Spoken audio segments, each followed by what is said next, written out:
अस्सलाम वालेकुम। तो फ्राइडे का दिन था और रोज़ा होने का चांस था, तो मैंने सोचा कि सबसे पहले जो है मैं कीमा पका लूँ और अगर चांद हो गया तो सहरी की चाहिए होगी, तो सहरी में कीमा काम आ जाएगा। तो ये मैंने मैरिनेट किया हुआ था पहले से। अच्छा, इसकी मैरिनेशन की रेसिपी किसी को देखनी है तो मैंने अपनी बेसिक रमज़ान प्रेप की जो वीडियो डाली थी उसमें कीमे को मैरिनेट करने की रेसिपी है। मैं नीचे जो है वो लिंक डाल दूँगी डिस्क्रिप्शन में, तो जिसको देखनी है वो देख ले। अच्छा, तो कीमा मैंने थोड़े से ऑयल में डाल के रख दिया था हल्की आंच पे। तो 10 मिनट बाद कीमे की शक्ल ऐसी थी, तो मैं चेक कर रही थी 10 मिनट बाद, तो इसमें थोड़ा सा पानी बाकी था, तो फिर मैंने 10 मिनट के लिए हल्की आंच पे और पकाने रख दिया था। फिर 10 मिनट बाद मैंने दोबारा चेक किया, तो इस तरह कीमे का पानी जो है वो ड्राई हो गया था और ऑयल ऊपर आ गया था। देखें इस तरह। अब जो है कीमे में आपको दाना दाना नज़र आ रहा होगा, लेकिन जो है वो कीमा बिल्कुल भी जो है वो जो नॉर्मल कीमे का टेक्सचर होता है वैसा नहीं है। ये इसका टेक्सचर बिल्कुल सीख कबाब जैसा होता है और आपको शक्ल इस तरह दरदरी नज़र आ रही होगी, लेकिन है बिल्कुल सॉफ्ट, बिल्कुल मेल्टेड सा। जैसे वहीद के फ़्राई कबाब होते हैं और अब्दुल गफ़्फ़ार के भी फ़्राई कबाब होते हैं, तो सेम उसी तरह का ही टेस्ट होगा। अगर आप लोगों को धुआं लगाना भी अच्छा होता है लगता है तो आप धुआं भी लगा सकते हैं इसको कोयले से, तो बिल्कुल ही वही टेस्ट आ जाएगा। मुझे धुआं अच्छा नहीं लगता, मुझे लगता है उसको खा के जो है एसिडिटी ज़्यादा हो जाती है, तो इस तरह हल्का रहता है। तो अब जो है इसको गार्निश कर लेंगे। इसमें हम जो है अदरक डालेंगे, अनियन रिंग्स डालेंगे। अनियन को जो है वो नमक वाले पानी से धो लें ताकि उसकी तेज़ी निकल जाए और रोज़े में उसके टिकार वगैरह ना आए, तो फिर सही रहेगा। और खाते हुए जो है वो पुदीना ऊपर से डाल लेंगे और नींबू डाल लेंगे ताकि जो है कोई इंडाइजेशन का प्रॉब्लम ना हो। तो आप लोग भी ये रेसिपी ट्राई कर सकते हैं। मैरिनेट भी करना आसान है और गैस के हिसाब से भी बहुत इजी रेसिपी है। सिर्फ 10 मिनट चाहिए होते हैं, इसको 10 to 20 मिनट्स टोटल चाहिए होते हैं पकने के लिए। अच्छा जी, फिर मैंने सोचा कि रमज़ान में रोज़ा खोलने के हिसाब से कोई तैयारी कर ली जाए जिससे जो है वो रोज़ टेबल सेट करते हुए आसानी हो। तो सबसे पहले तो बच्चों को थोड़ी एक्साइटमेंट होती है अगर आप थोड़ा सा डेकोर वगैरह करो। अब हमारे यहाँ तो रमज़ान का कोई डेकोर ख़ास मिलता नहीं है और ना ही हम उस पर पैसा खर्च करते हैं।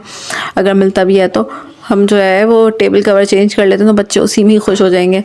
तो मैंने बस ये पुराना टेबल कवर हटा दिया और नया टेबल कवर बिछाया है। ये डक कॉटन का है, तो इसके ऊपर जो है वो मैं एक प्लास्टिक का भी कवर बिछाऊंगी, क्योंकि कॉटन का जो कपड़े का कवर होता है वो रोज़ धुल नहीं सकता, तो इसलिए जो है वो इसके ऊपर हम प्लास्टिक शीट भी बिछा लेंगे।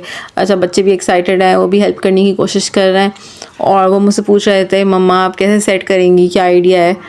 तो एक क्लीनिंग स्प्रे बना लेते हैं जो रोज़ रोज़ जो है वो सफाई करने के भी काम आएगा। बस आपने स्प्रे मारा, कपड़े से पोंछा और आपकी टेबल साफ़ हो जाएगी।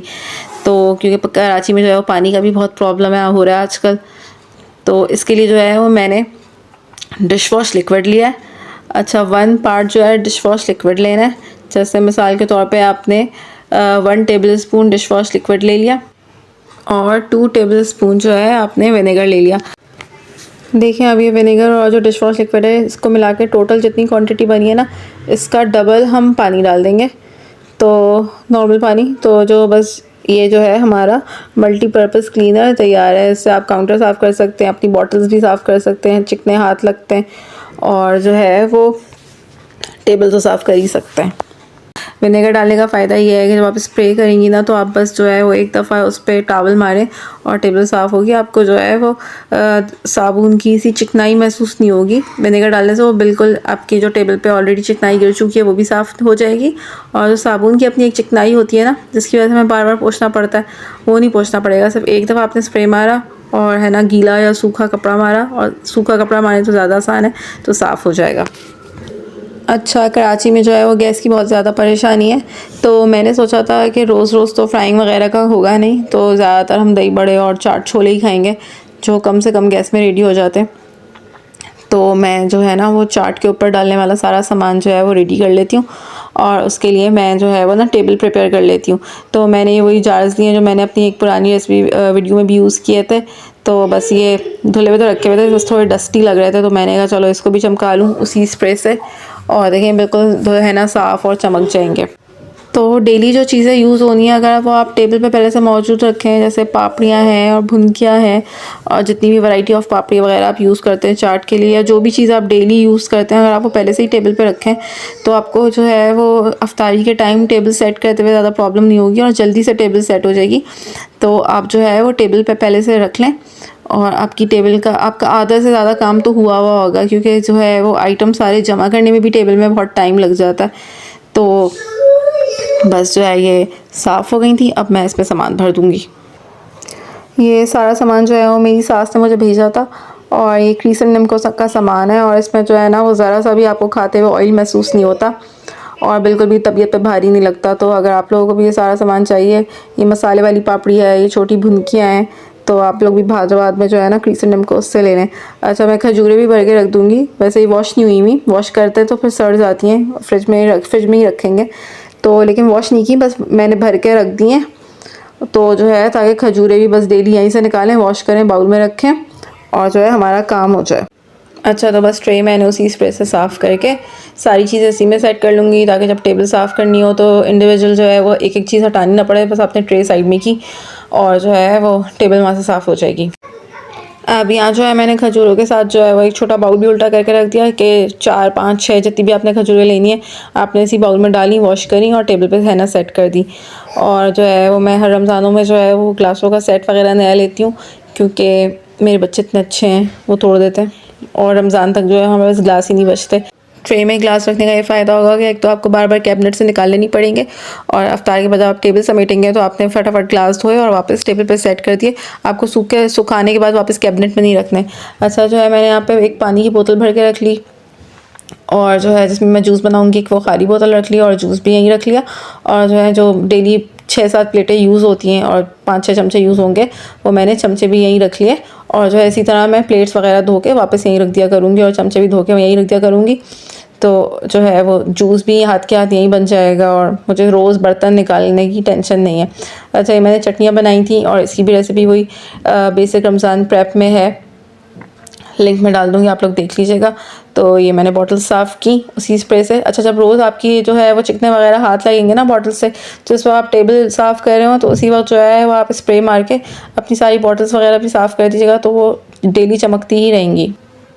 अच्छा, मैं यहाँ जो है वो बड़ी वाली बॉटल में हरी चटनी और लाल चटनी भर दूँगी तकरीबन 1 हफ़्ते के हिसाब से, और बाकी की जो बचेगी वो वापस फ्रीज़र में रख दूँगी ताकि जो बची हुई चटनी है उसका टेस्ट चेंज ना हो।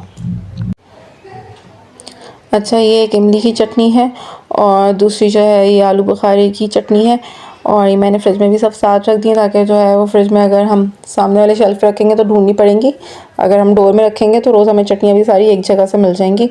और देखें, बस ये टेबल का फ़ाइनल लुक था कि इसमें जो है वो मैंने बेसिक सारा सामान जो है वो टेबल पर सेट करके रख दिया ताकि रोज़ जो है वो अफ्तारी की टेबल सेट करने में बिल्कुल भी टाइम ना लगे और आसानी रहे। और ये बाउल भी है, यहाँ पे खजूर इसी में रखेंगे, धोएंगे और है ना प्रेजेंट कर देंगे।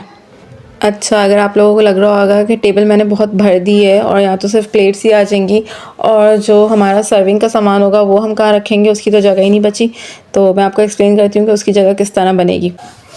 देखें, जब हम प्लेट्स लगा देंगे ना और जूस का ग्लास भी साथ रख देंगे तो ये जूस वाली ट्रे और जो है ग्लासेस वाली ट्रे दोनों खाली हो जाएंगी। तो फिर जो है हम यहाँ जो है वो जो भी हमारे फ्राइड आइटम्स होंगे या दही बड़े छोले चाट का जो भी बाउल होगा या जो भी चीज़ें होंगी वो सब हम यहाँ आराम से सर्व कर सकते हैं।